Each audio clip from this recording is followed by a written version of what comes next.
Okay. Yeah.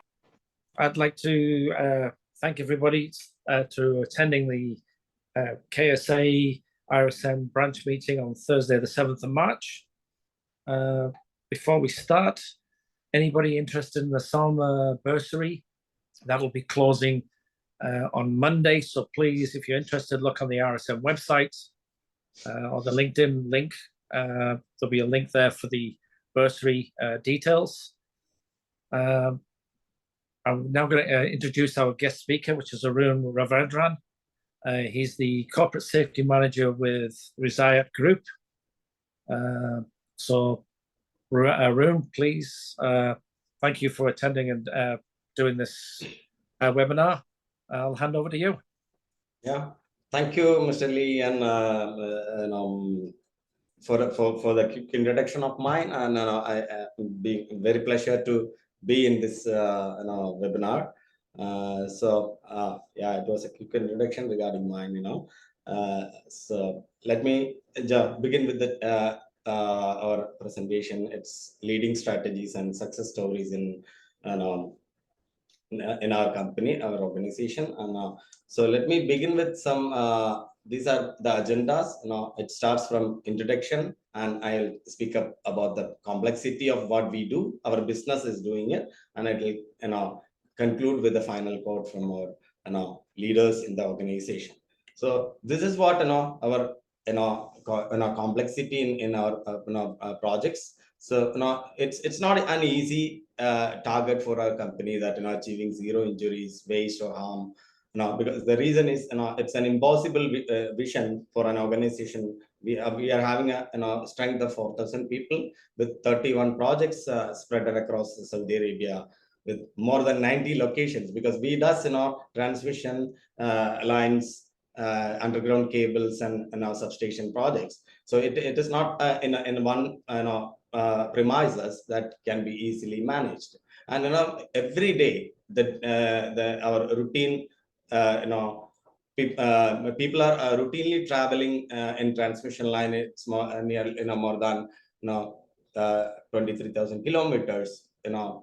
That's really a tough task for the organization. But still, we believe that zero harm is it's our ambition to achieve it, and we have that success stories for the last 7-8 years. So I have gathered the data from our dashboard, and I'm going to present it, and then very simply that our success formula is with a combination of one view and one voice program.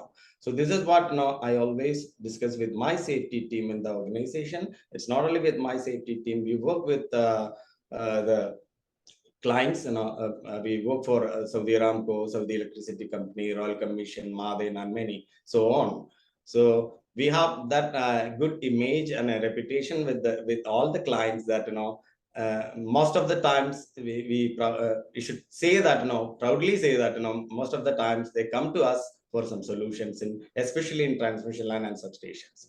So this is what one of our success story. Now, so let me go on with the next slides, and of course there will be a Q&A at the end of the session, and we will have a great active sessions in that.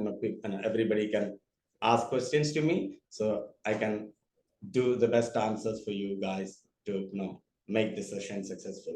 So let me go on with, this is our strategic model, and this, it's not just one strategy, it's a combination of many strategies. So our objectives are mainly set to drive the organizational operational safety excellence, and the purpose for this is to redefining the leadership with the buying in behavior and manner. So this is the approach we make it in the organization with all the people. It's top to bottom. It's not just to focusing on one particular people. It's the same approach. It's from me, to my all staff from my department. Is they all are having. That's what we call it as one voice and one view.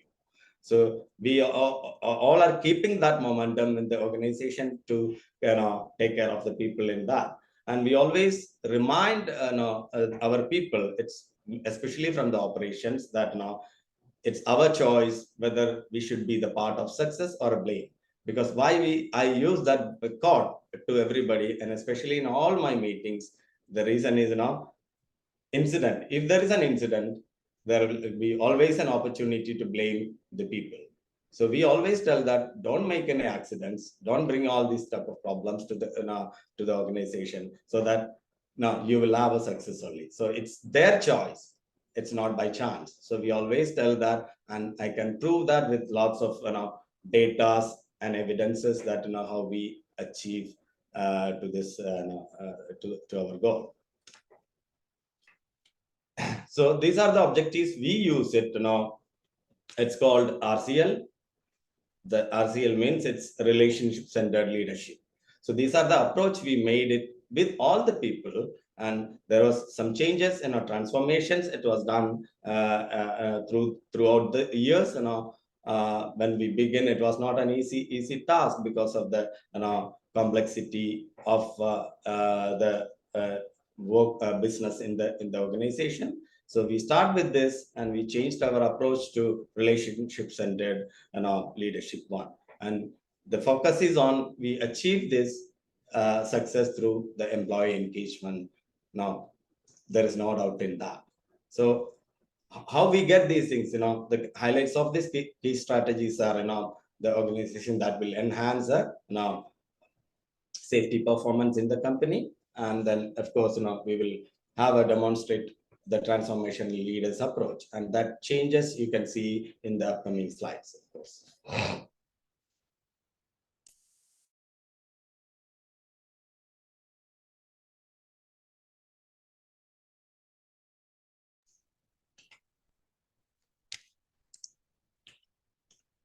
So we all know that what are the problems in many organizations, and I've seen with many companies and many organizations, these are the issues.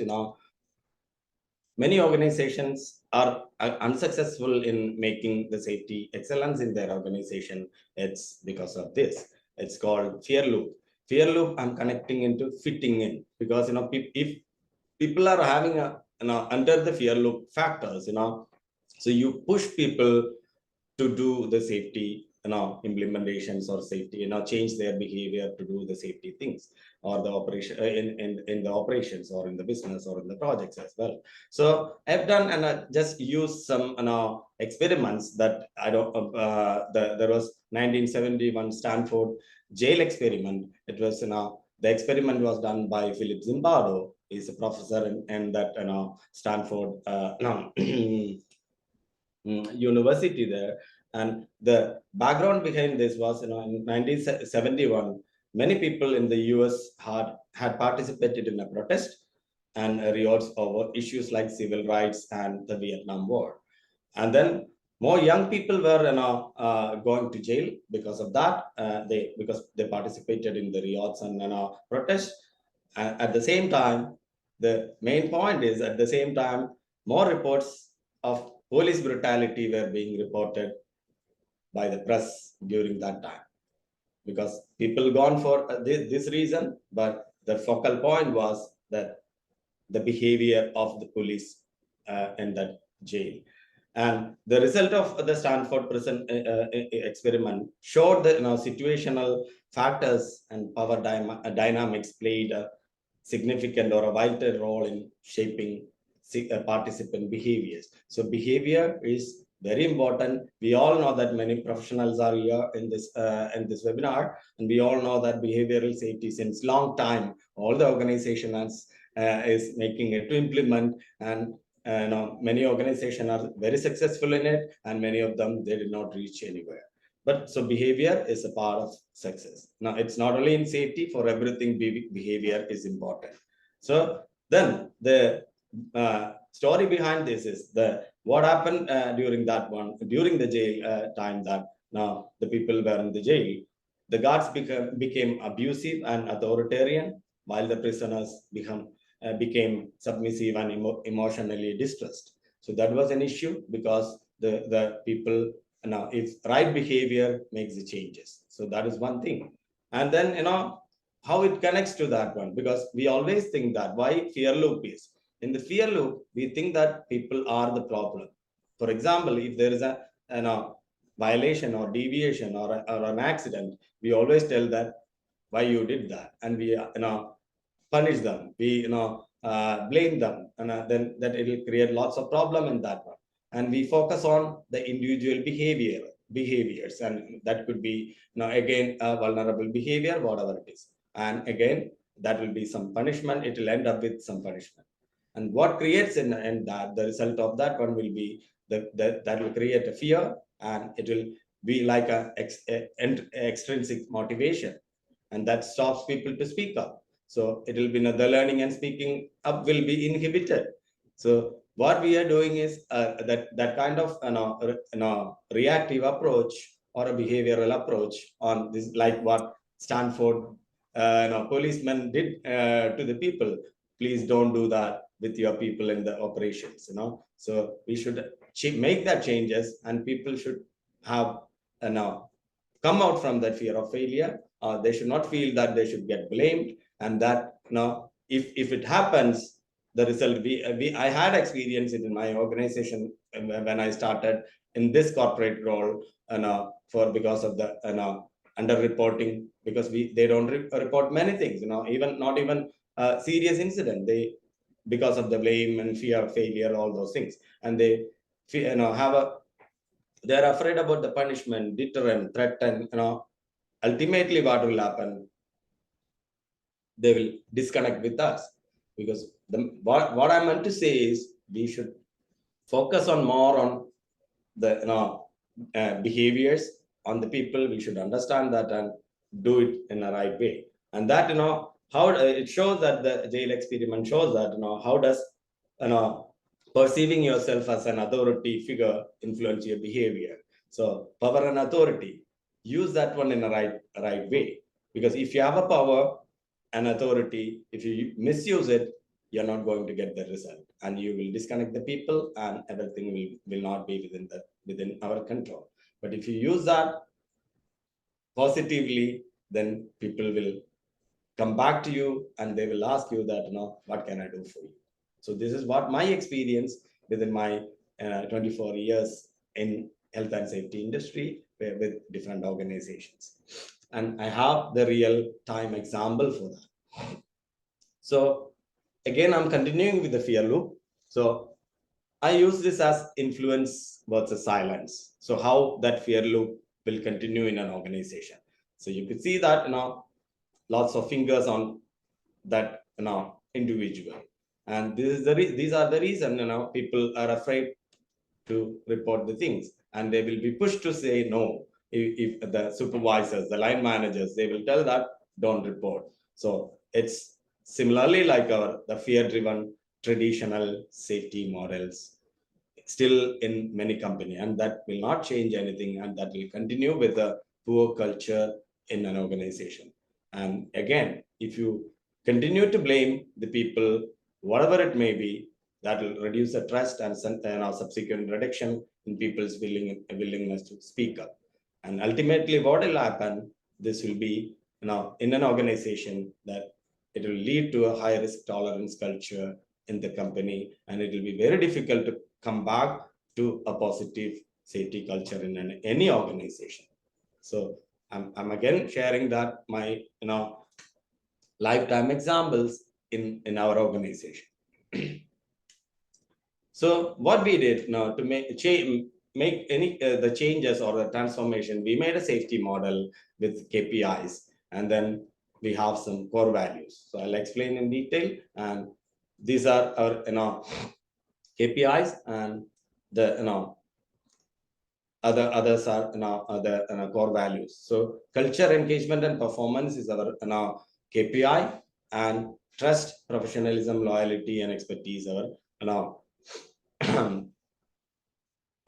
core values. So how we use this to as a trust-driven safety model is very simple. That we have expertise. All our safety guys from top to bottom we sit with the people. Say, for example, if I write an SOP or any safety plan for the organization. So what we used to do, we don't write by ourselves. the inclusion from the expertise, the concerned department, from the department head to the engineers, we involve them and we sit with them, spend time, listen to them, and then we will connect with the operations, those who are the end users for that procedures. And we will ask them that how best we can do that. So we collectively make a decision, collectively we develop that procedures in the organization. So we have an expertise with the department head and all those things. We use them that. And they share their professionalism to us. So I'm connecting those wordings in that box in the center, in the triangle. So how that expertise and professionalism will work and how we share each other. If you have a trust between each, then only we will share that expertise and professionalism. That's what I believe. Because I'll tell you honestly that initially when I approach the senior level people in the organization, they will not give us an opportunity to discuss those things. But then what we made, we changed our approach in a positive way, and we made that kind of trust-driven model that they can sit with us and discuss everything openly. So we made a trust and a very high-level trust between the people from all departments. It's not only just one or two. From the entire department heads, from top to bottom, they do that. And then expertise and professionalism is connected with the trust, and of course that will be they will be loyal to that organization. So if these four things are connected, so the outside the triangle, the three words are there, right? If the four words are connected, that's what it is called engagement. These four. So we engage all the people, we use the expertise, professionalism, and that makes a trust and the loyalty. And then that is what it is called performance, because we work as a team. We work collectively to take decisions, make procedures, whatever it is in the organization in terms of safety. And then that's what is called the real culture in an organization. And that is visible in the company. And one thing, when we drive this to the trust-driven safety model, so people start speaking up. And we have lots of examples, thousands of examples for that. Everybody come and tell us that this is my problem and how can I help you, or can you help me, like that. So we have different models in it for the successful model for this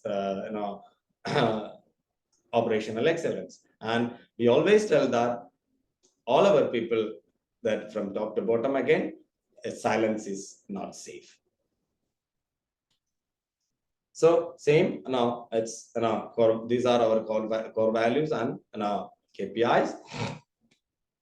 So how RCL model works? So the first thing is a relationship that we already discussed in the previous slide. So it built on inclusivity and trust in the foundation of RCL strategy to increase employee engagement.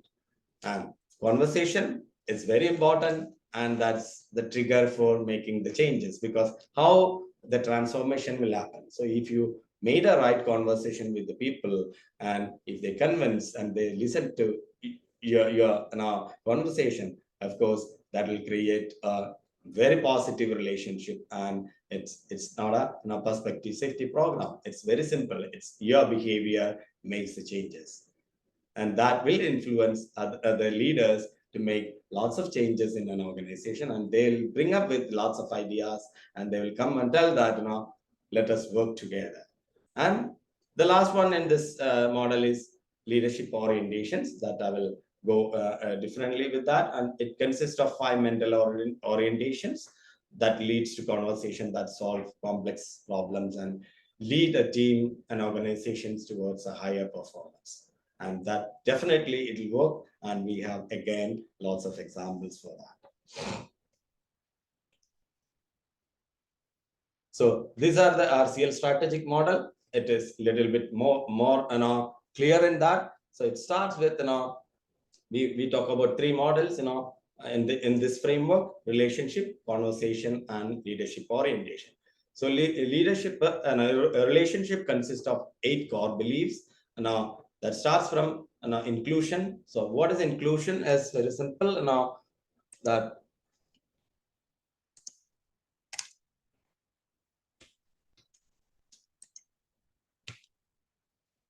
that equal opportunity, because we keep people with the same thing, we care the people, and we make sure that they are belonging to the team. And we also, the safety staff in the company, we also make them understand we are belonging to the team, so that blame will not be there. So we have equality within the department, within the operation, and within the company. So that makes more inclusion in an organization. And how the trust will work, how we can. So we earn the trust from the people. I'll give you an example that we had an incident long back. So there was a culture here. It was in the fear loop. People now were afraid to report the incidents in the organization 10 years back. But we made them to change their approach and mind, that when they reported one incident to me, I told that, don't worry, tell me the truth and I'll help you for that. So we work together, we put the solution together now, and how we work for the solution I will explain in the upcoming slides.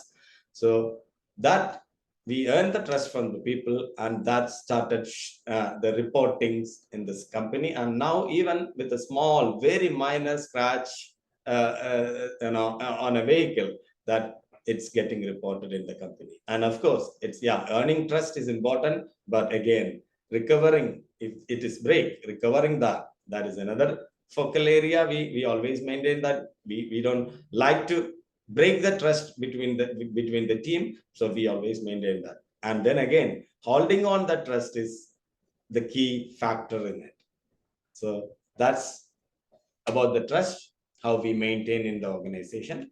And then the next one in the 8 core beliefs, the true communication. I trust everybody believe in this. The true communication take place in the presence of relationship and trust. If we trust together, if we have a positive relationship, of course, that is called a true communication. And inclusion precedes accountability. I believe everybody agreed to that, right? So how we made inclusion, what we already discussed Then innovation that creates all these things, inclusion, those things will create innovation, resilience, inclusion, and accountability are interdependent. That's the truth. And then the next one, the fourth one in this core beliefs are people are able and willing to contribute to the success of the organization, and they will bring up with lots of ideas and initiative to the organization. And we have lots of evidences for that.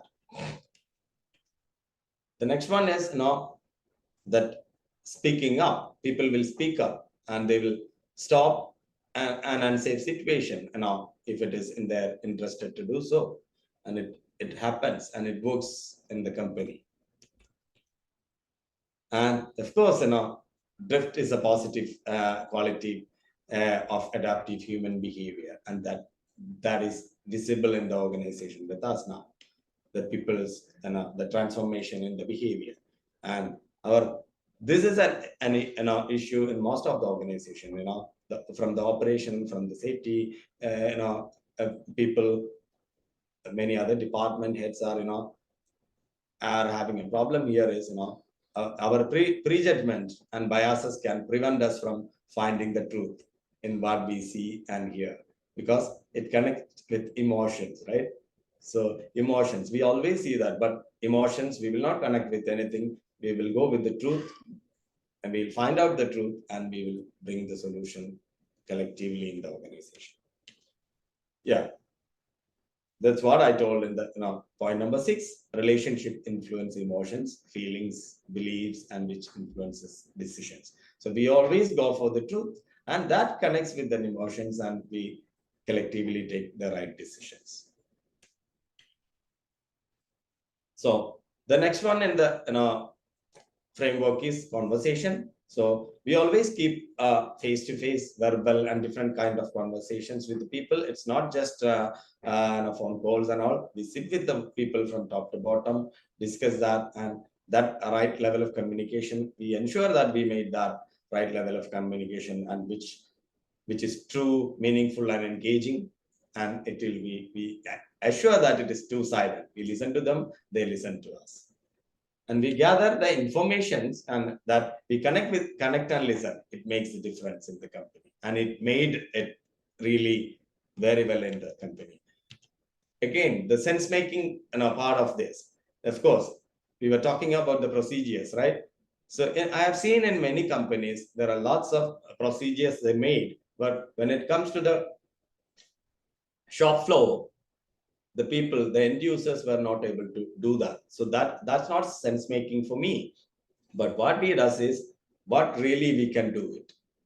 And nowadays, we are doing beyond the compliances. The client is having a set of rules or set of procedures, but we are doing beyond the compliance because that's how we work as a team in the company. And that really make an action in the business or in the projects as well. Yeah. And speaking up, so I told that weak signals that will connect with the fear loop factor, and that encouraging people to speak up. So we push the people to speak up. We always tell them that silence is not safe. So the last factor in the framework is the core factor in the framework is leadership orientation. So unification is the first one. So we always tell that my quote was in the first slide is one voice, one view. So that's we unite people and we bring together. So we believe in create connection and listen each other. So penetration, that's a perspective, understanding of complex matters. And then the third one, and this factor is resolution. So resolution is determination and will. It's a breakthrough accomplishment, and we did it. So the fourth one in that is taking action to solve problems. It creates a chain of event. So when we take some action and finding the solutions for that, it's not just one thing. It creates lots of events, with many people connected from department to department. If we need help from design department, if we need help from procurement, if we need help from subcontracting, we connect with the people, and they all support us, and they'll come and tell that how can I help you. So the last one in this framework is the perseverance. That is very important in this factor is don't stop when it does not work out the way you planned it. This is the problem with most of our safety professionals. We always find justification or excuses, tell that and they used to tell us that yeah, I did this but it didn't work out. But don't stop, do it again or change your plan until you succeed. This is what my strategy on the success in the organization. And I make different approaches to my GM. I report to the GM. So if he did not agree to some extent, I make another approach and I make sure that I bring that one with the result. So these are the approach, different approaches. You might have heard it, top down and bottom up. So we, initially, we started with the bottom up, but then I thought that it is going to take so much of time and it will be prolonged to make results. So what I did, I changed my approach to top down approach, and I influenced and made a good relationship and trust with my GM. So GM and myself, we started. It's like money chain, right? So then I have one more support from the GM. Then GM and myself influence the head of the departments in the organization. So we added more people under us. Then we all together we influence all the project managers, construction managers, and down the line. So we made a very easy result with that within no time in the organization, because as I mentioned in my first slide, it is 4,000 plus people. If I continue with the bottom up approach, it will take time, because The bottom layer with the junior staff is a huge number of people. So making the behavioral change from through them, among them, alone or with my team will take too much of time. So I made just a reverse approach on that, and it gives a result very quickly within the organization. And then what the ultimate results are, so leaders are committed and they're demonstrating their commitment in the organization. And the junior staff, our workers, are motivated and adopt to the safety culture, and that creates a high morale and sustainable business. And we started getting lots of appreciation and recognition from our different clients in Saudi Arabia. So this is the changes what we made it. It's again connected to the trust loop, and how the leaders change the transformational leadership behavior in the company. So I use this slide from the Harvard Division of Continuing Education. So transactional leaders, the behavior of them are the rewards and punishment and blame. They always focus on these things. These are the traditional driven, fear driven safety culture, right? And these are the things the leaders will continue to focus. They focus on goals, directions, and instructions. They give instructions, commanding, directions only. And then this is really, really reactive for us or for me to make the changes in behavioral changes in the organization. So now that how the behavior in the organization from top to bottom is that transformational leaders. This is the thing. Now people use care and trust for motivation because they care the people, and we make a trust between us, and that motivates all the employees in the organization. And we focus on vision and value rather than goals, directions, and instructions. Simple wordings and behaviors are changing the behaviors in the organization. Entire organizational behaviors are changed, and it's really, really proactive. So we discussed about the fear loop previously, and now this is something different, and there's the right approach. I believe it's called trust loop. And the fear loop was fitting in because we push people to fit into safety, and that's not from inside. But here it's belonging in. The trust loop will create a belonging in kind of behaviors in an organization. So where we were talking about people are the problem, but here we are talking about we will focus on people are the solution. This is what I told. We discuss with the people and we will get their solution. And how we use that, we have a different strategy in that we are going to discuss in the next slides.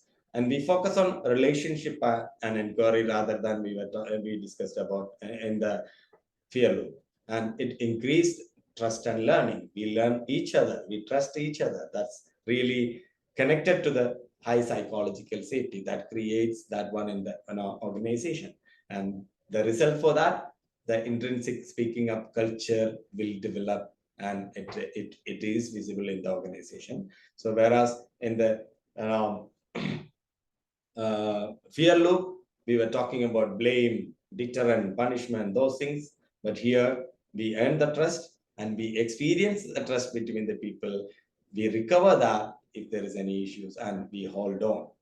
So here I'm using a different example of that. Is the Darren Brown is a psychologist. So he has made a TV show, a live show. It's called Remote Control. That was done in 2017. And he was one of the famous psychologists and behavioral type of guy, very famous guy. He asked all the audience, a mass audience, to vote for the escalating fate of a contestant in an attempt to demonstrate the effect of de-individuation. That is very important, right? And the audience were repeatedly given two choices, positive and negative. And you can imagine that where it will go. and that would affect the life of a man named Chris. So the theory behind this, Darren Brown used that taking away people's individuality and encouraging them to regard themselves as just a part of crowd makes them act in a way that will sometimes conflict with their personal morality. So that's very important, because what it says, ultimately, that if it is a collective decisions with that, and if you have those type of behaviors, if you change that, that'll make a good decision.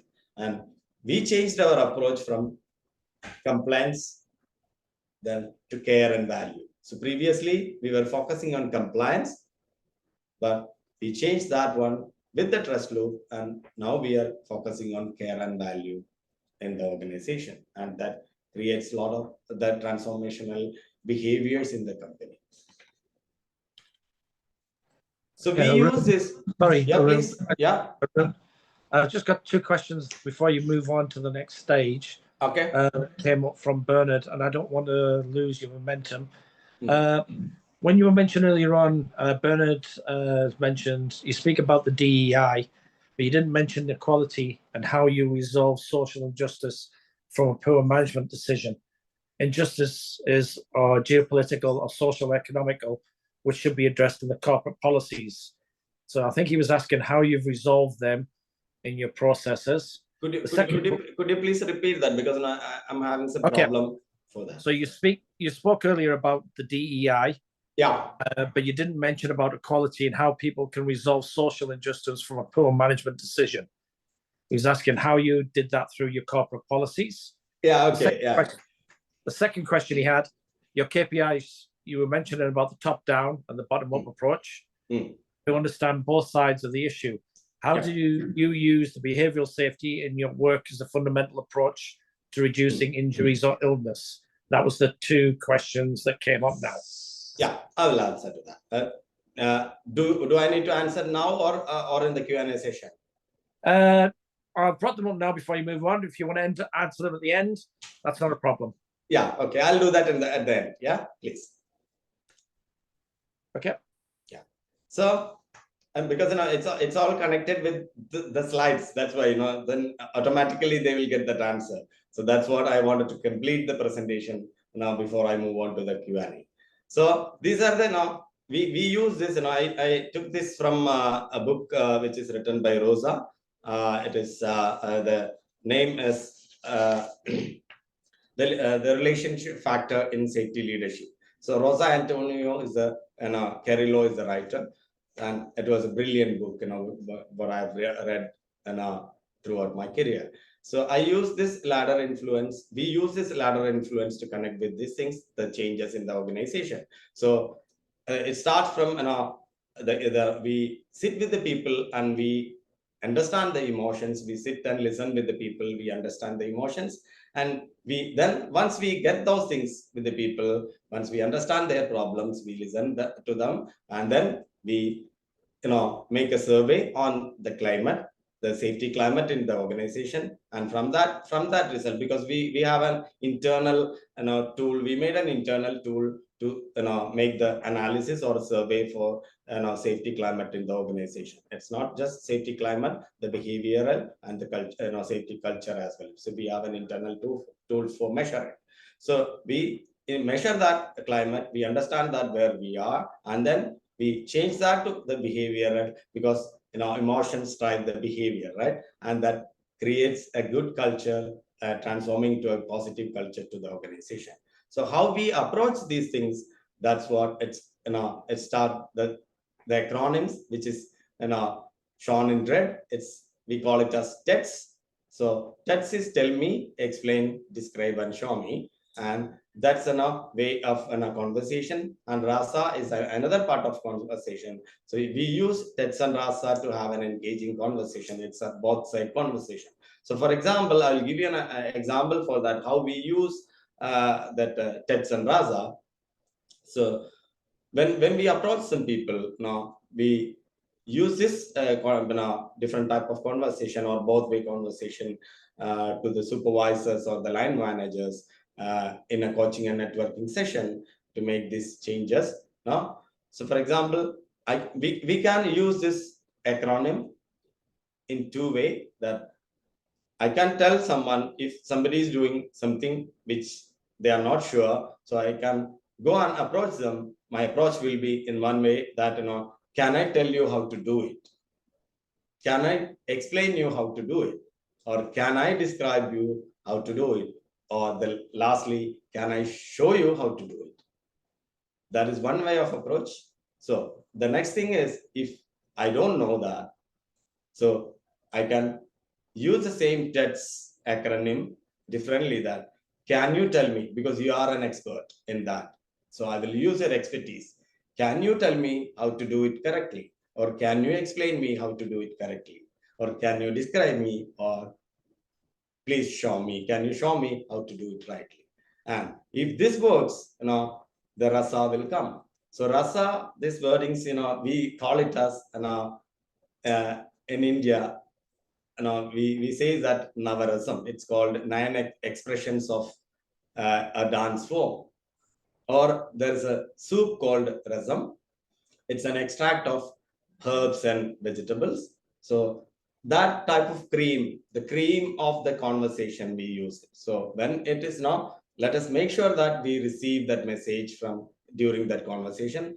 If we assure that, yeah, the message is received from both ends, then let us appreciate and just make it summarize and tell people to ask questions. So that is the approach we make it, and TEDS and Rasa to have an engaging conversation. Then another one in the last box in the bottom, it's Nia based approach. So Nia is an Arabic word. It is extracted from Quran. It's called with positive intention or with good intention. So within the company, these things are added to our policies, corporate policies, with a positive intention, that Nia, TEDS and Rasa, to make the leadership and transformational changes or the behavioral changes to that. So that, the focus is on that, to based on the NIA based approach to do the right thing and deliver on commitment and make good decision to our culture, engagement and performance. So this is the simple formula. We used it in the organization, and it is connected. These all are the things are connected with the KPIs. So now TEDS, Rasa, everything is connected with the KPIs, and there are many other factors connected. And this was given from the operational people. From again, I answer about Lee asked me. So it starts from the project managers, the operational head, to the junior staff. And these are the result of this, how we achieved. And I repeat, these are our strategic formula and focus, how we achieve our success through employee engagement. And you can see the trend index in this is the pre-task briefing. So long back it was not a practice in the organization, but we started lately, but it's not, I took only 5 years data that, but before that we started this.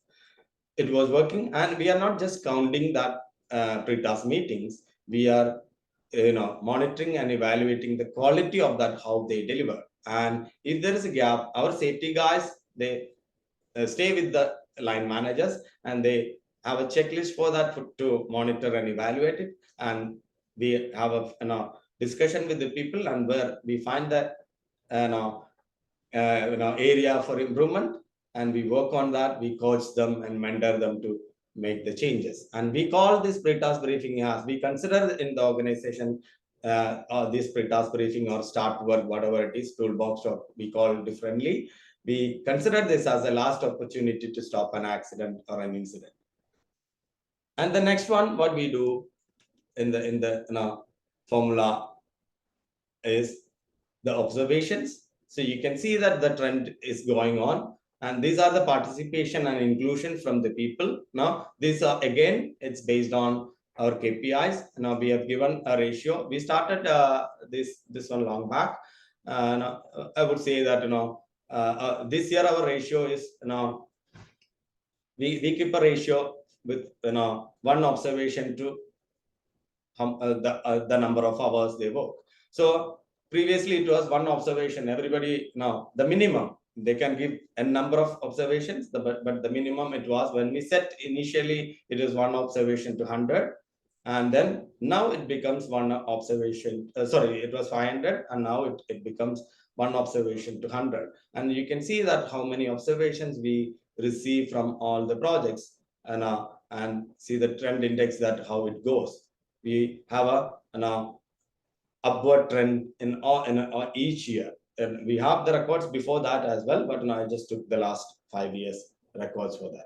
And we call and consider these observations are an opportunity to having an accident. It's yeah, positive observations are there that will never lead to an accident, but this one we always tell the people that please, if you see that, correct the thing and go. If you can't correct it, get the help of your line manager and make it happen. And we have the documented evidence for all these things in that one. And we use the stop work and change work policy, and they create that evidence with that. And we have some groups in each project, WhatsApp groups. In that, people, even the junior staff, they take pictures and sending that I corrected, and we recognize them. I'll show you that how that trend is working in the it's moving in the company and moving on. And these are the KPIs I just took only for previous year. So you can see that normally in Saudi Arabian context, safety people are the only one will make the observation in the projects.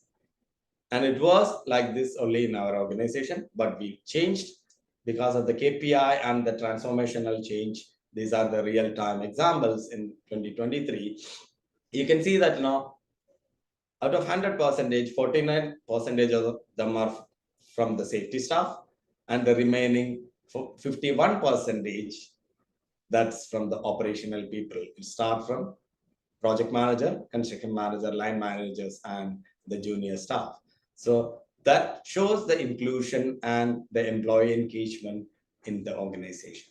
And we have all the photographical evidence and records in our dashboard. And so it's a live dashboard within the company in a SharePoint dashboard. And that shows that absolutely that shows the change behavior and influence in leadership and employee engagement. And that I consider that is, they trust us, they trust the organization. We made earn the trust between the people, and people started belonging into the team.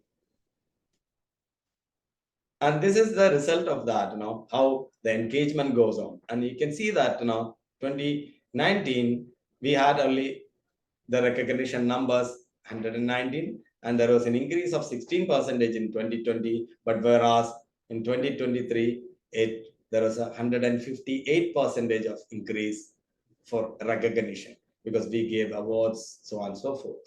So people, that engagement level have gone to that. It's not just because of the KPIs, how we make the trust, people trust us, and they come to us when we go to the site. They come to us and tell us that I have a problem. But previously, they were afraid to tell us that I have a problem. So that fear loop, we broke it, and we brought that into the trust loop. So the power, this is what the power of recognition and rewards will influence to drift a positive quality of adaptive human behavior in the organization. And this is the real-time examples. I use it, and I extracted from our dashboard. And this is how we go with that, the talent development and coaching and mentoring in this to make the changes in it. So these are the trainings. I took it for 3 years only. So how the trend is going on. So we give lots of internal and external trainings. Even we are one of the certified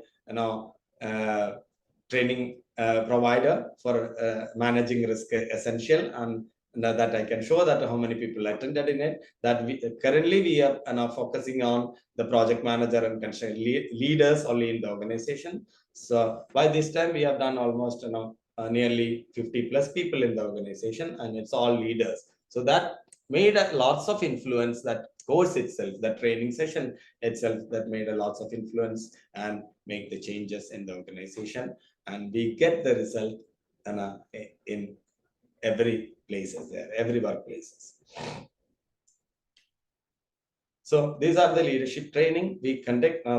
I used only one notable IIRSM managing the risk essentials, but we have separate trainings to make the changes, coaching and mentoring sessions. There are different trainings for leadership team, the line managers and all. And then for the supervisors, we have a different kind of trainings. It's all internal. Internally we are doing it because we know the behavior of the people, so that we can mold them and groom them, mentor them to make the changes. And we does lots of campaigns. You can see that how the campaigns are driven in the organization, and then the changes from 2021 it was the altogether in the projects we have done across the organization. We have done only 45 numbers, but now it becomes 222 nowadays. Every month in every project we are having different campaigns. So it's a set. That's what I use, that one voice, one view. Previously, it was not like that. I set some campaigns and some projects. We set some campaign in corporate level, and some project they will take time for implementing it. But now in all the project, we have simultaneously different campaigns are running out. It will roll out and it will continue just like that. So that was the changes, and people they like to participate in all these campaigns and many so on and so forth. Mock drills. We conduct different types of mock drills. So these all are the real time and thing. And even the mock drills from the client side, they come and request us to make some mock drills for them. And it was, we have posted some mock drills in the YouTube channel. We have a YouTube channel. We have posted that, and again and again, client comes and asks us that, can you do a different one? So we always work for them, and the client is happy, and that's how we, maintain that image and reputation within the industry in Saudi Arabian business, especially in the transmission and distribution. And initiatives. This is one of another area. People doing lots of initiatives differently than what others are doing it. So that's really, I would appreciate all the people in the organization, that even some junior staff, they will come with some ideas, and they will tell that, sir, let us do this. And we appreciate that, and we recognize those people for doing these initiatives. And it every time it increases. And that trend index itself, it shows that how people are involved and engaged within the business. So this is how the corporate governance connected to. So we have different types of governance. So HSE inspections, that will be done by our regional staff and the safety lead and all the safety staffs in the projects. So that you can see that again there is an increase in the trend. And then compliance audits, that will be done by our certified auditors, including me. I used to go with the people and sit with them, and we spend time with them, and it's not just blaming them. We find that area of improvement and we work with them to solve that, and we reach to that height. So this is what normally in the company, the safety people, what they are doing is, now they'll prepare a report and send it to everybody, and definitely people feel that that's a blame, but we don't do in that way. We work for the result, and it's all connected to our corporate policies. And we does the leadership audit. Now we now interview the leaders one-to-one, and we listen to them. We have a tool for that. We have some criteria for that, and based on that criteria, we does it. So in 2021, we did that, and the rate was different. But now the leadership engagement and the behavior is changed, and that here I have used the number of people, those who have participated, but the result for that is something different, and that shows the transformation in the organizational leadership in the business. And this is what we discussed about the safety climate survey that we started in 2022. So previously, that was not the right time, I believe. So how people are changing, then I start with them, sit with them from junior staff to the top people. I listen to them. We have the tool or the criteria or the questionnaires, and we did that nicely, and we are still continuing with that. And it's a long process to really get that where we are, get to know that where we are. But many companies, they does it just like that and declare the result. But this I kept as a long process because I need, by individually I'm doing it. So I need to hear from everybody. I wish to hear from everybody that what they really feel. So that's what the management agreed to that. Of course, it takes time, but that makes lots of changes. And this is what again I repeat that I already told that we are doing that. We have a tool for that, internal tool for that to measure the safety culture in the organization. And leadership recognition. Of course, we have created some emerging risk leaders in the company. So those who are supporting in that level with that fulfilling that criteria, the project manager, construction manager, those people, we call them in the organization, in the corporate office, and with the senior leadership, we make a function, a gathering, and from all the project level, people will come virtually. The senior people will come virtually. It will be a very big event, and we give them a token of appreciation with some snack session, tea and snack session with the GM and our operational heads, and people feel that proud in front of them, and they influence others to make the changes, and that really helped us to make the leadership changes in the organization. And this is the result. The theories, we all know that, and the actuals, we are going to see it now. So the theories are the triangle. It starts from near misses, incidents, and to fatalities, and the actuals are for the first 5 years data. I just took only 5 years data. So we never had a fatality since long time, but previously our records were doing the transmission line business is really a complex one. But because of this changes, transformational changes, and employee engagement, so for more than 10 years, we don't have a fatality in the organization. And of course, there are no major injuries. Of course, we do have incidents in the project. I don't disagree with that, but we don't have any lost time injuries in the organization for last couple of years. It's more than I would definitely say that more than 10 years. So this is the result in the company, and these are all are extracted from the dashboard, from the our HSE dashboard. And these are the final quote. All our leaders, whenever they had a meeting with the people or they do the site visit, they always tell that most of the leaders will tell that safety is our first priority, but we change that quote in the organization because that priorities will change, because when you have a different priority, that at the end of the day, the safety priority will be the last. So we change that leaders shall communicate the powerful message that we value safety and we care our people. And these are the quote our leaders are using it with them when they communicate with the people oftenly, whether it is virtually or face to face or a different kind of communication. And we believe that leaders are accountable for a culture where employees trust that we care for their safety and well-being.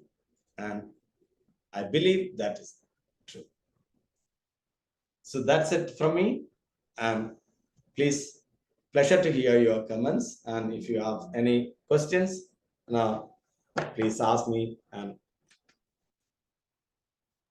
I'm ready to do that. Yeah, thank you for an interesting and thoughtful presentation. Zero harm is a long journey, as you've seen from your data or the slides you put up. Not every solution works. There's always the books out there, follow this solution. You've got to have a multitude of tools in your arsenals for getting the culture in place. from the top down, from the bottom up. And again, you've been hitting on a number of those by communication. And like I said to everybody, it's communication, communication. You're trending, which was very good. You know, you're looking at it. We have got some questions, so I'm going to go through the questions with you now. Okay. So just bear with me a second. So Umar, he asked, your trends every year, is it increasing? How do you monitor the increase? Is it actually the success? The increase was also due to the expansion of projects or the business. Example, in 2019, you have 100 toolbox talks with 100 manpower, and in 2022, you have 1,000 manpower and you have 200. So basically, is it increasing by the inputs, or is it increasing by people's participation or by the number? So that was your first question. Okay, yeah. So yeah, that's a good question. You know, let me answer for that. So yeah, it's not just by numbers. We have a ratio. We made a ratio, and it is set with the KPIs. So for example, you know, we count the line managers for that particular every month. So based on that, you know, line managers, they are deployed in the project. We have given a ratio to that. So minimum they have to conduct this many, you know, pre-task meeting. For example, if they have different tasks in a day, they have to conduct for every task shall be pre-tasked. So based on that, our safety guys on the field, they measure it, they count it, and they report it in the, you know, dashboard. It's an online dashboard. So they report it, and the evaluation and monitoring of quality, they make a separate sheet for that and they send it to us. And at the end of the month, during our monthly review meeting with my team, now we discuss that and we find that area of improvement and helping them to move forward for the next one. Okay. I hope that answered the question. You know, for me, it did. You've got a live system where you're live tracking your people versus the talking, the toolbox talks, who's inputting into it, and you're also sense checking the type of pre-task talk, which is excellent. You know, the more you look at the pre-task talk and the communication of the hazards and the job steps, the better you will do. Bernard's got another question for you. Again, Bernard, thank you for participating with a number of questions. Inspections, surveys, and audits provide superficial data about your OSHA performance on the shop floor. Does your staff actually perform some of the work to better understand the issues related to the worker complaints or the proposed solutions for change? In the medial field, we believe that the learning something or doing something can equate to being able to teach somebody based on the real world experience. Yeah, absolutely. Because you know, when we you know, make a selection criteria for our auditors, you know, so trust me that, you know, previously a few years back, the auditors, internal and lead auditors for, you know, IMS or 45001 was just safety guys, that including me. But what we did, you know, we changed that and approach to the operations, and now the project managers, construction managers, engineers, I mean the line managers are participating in an audit, and we put them for external training for this 14,001, 45,001, all sorts of management systems. And then with that, now we started giving IIRSM risk management essential training and sessions to them, and they are already certified. So they are doing it with the real-time experience. It's not just now filling the blanks or just ticking the boxes. And we really review that how they maintain the quality of that.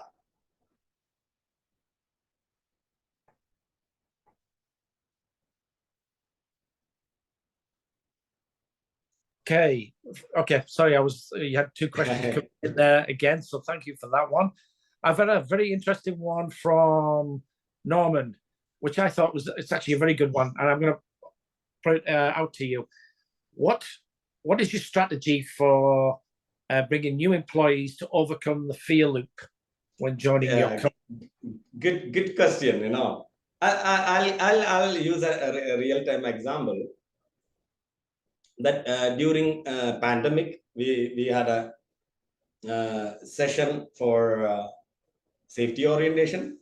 And you know that was a tough time to bring the people from different countries. But somehow we managed to bring some people, and that was very difficult. But you know, that's my normal approach in that my my colleague was giving the safety orientation to the junior staff. So I always go in every sessions whenever the orientation is there, whether it's junior staff or the senior people, I go and spend 10-15 minutes with them. So the normal approach in almost all organizations, it starts from the orientation that makes and breaks the fear, what I believe. Because this is what my big, when I was an entry level staff, I have seen that most of the training sessions, they create the fear with lots of things.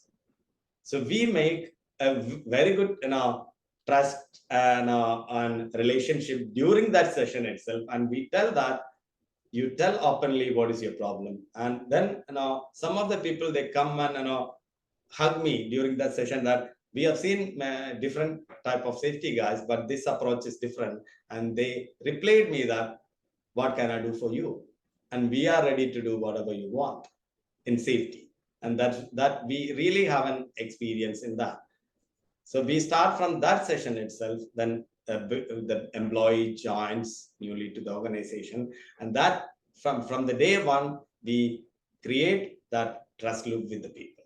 And when we go, and there is lots of now experience that whenever I go visit the projects, even the subcontractor people, those who worked with me earlier, they come and talk to us. Because that really a different feel, different experience, that the people are coming to you and they trust you. I believe I answered to that. Yeah, I think you did. Yeah, you did a very good answer there. So again, when you've got new people coming in and they're working, and the organization has got an open approach, and they see that, that helps a lot of employees overcome that fear of asking questions.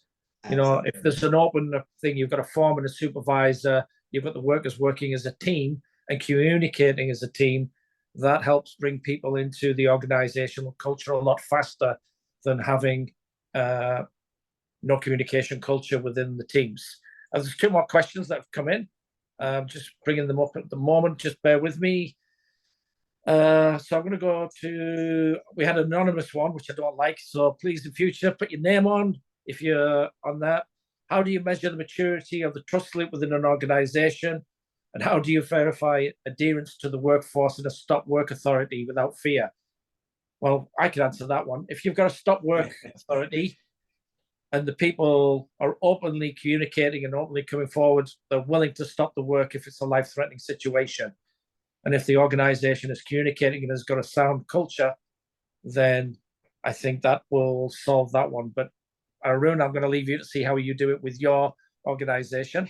Yeah, no problem. I will do that. Yeah. See, we have a kind of conflict of interest in this case. We have a form for this stop work and change work from the client. They started recently only, but this was in our corporate policy since long time, and they saw that and they implemented with the changes. Believe me, yesterday I had a meeting with one of my site lead HSE guy. So I was asking these questions. So he was telling that that format is a complicated one, so we use our own format. So there what we do is to promote or encourage this one is the people, those who are submitting this form, they some of them, the language is a barrier. Absolutely, for the junior staff, they can't write it, but we don't push them to write it in English. We tell them language is not a barrier for us to do the safety things. You write it in your own language, and we have different people there, we can understand that. But there, make sure that you make a snapshot of that problem and show that the corrective actions. So that's more than enough. Writing, I don't bother. And the people, those who engaged in that, are they're doing their inclusion, showing their inclusion in that, we recognize them with rewardings and so on and so forth. I'll share you one more thing, that earlier we were giving token of appreciation, some money, but now we changed that in the last 2 years for something different. We call it as a magic cup. Believe me, the first one, and I really wanted to see that how the people feel in it. So what we used to do is, whatever they are doing, the good thing for the safety, we create a story in one single sheet presentation. So their photograph will be there, what they have done, what they the observations, and what they corrected, and that will be with their photographs and by the name, title, job, the roll number, everything will be given, and that will be printed on that magic cup, and it's temperature sensitive. So when you put some hot water, that shows their picture.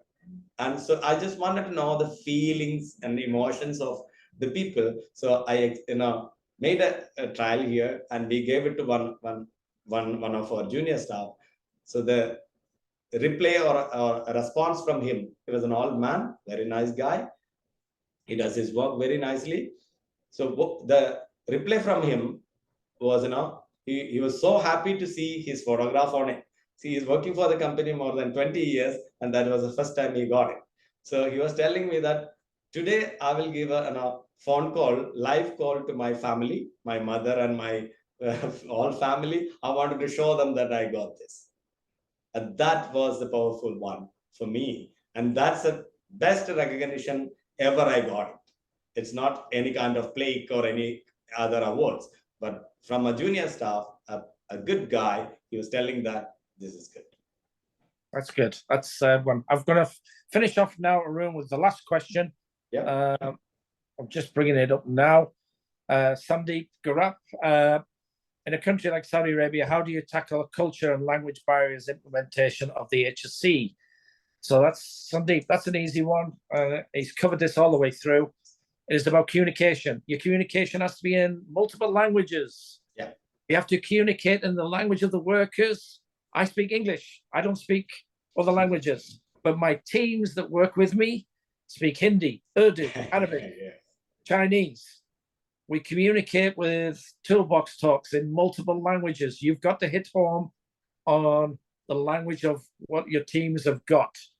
If it's in English and your team are in Hindi, it's not going to hit home. You've got to translate it and make it specifically bound for your language barriers and cultural barriers that you have within your organization. I think that answers that question. Arun, I would really like to thank you for a really good presentation.